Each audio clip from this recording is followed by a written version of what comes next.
राष्ट्रवादी शरदचंद्र पवार गटाचे प्रदेशाध्यक्ष जयंत पाटील जळगाव जिल्हा दौऱ्यावर आले आहेत।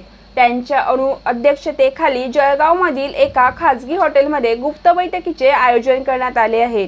रावेर लोकसभेसाठी श्रीराम पाटील यांना उमेदवारी मिळाल्यामुळे माजी आमदार संतोष चौधरी नाराज असल्याने त्यांच्या मनधरणीचा प्रयत्न करण्यात येणार आहे। माजी आमदार संतोष चौधरी मात्र यांची या बैठकीला अनुपस्थिती पाहावयास मिळत आहे। श्रीराम पाटील यांच्या विरोधात संतोष चौधरी बंड पुकारण्याच्या तयारीत असल्याचे कळते।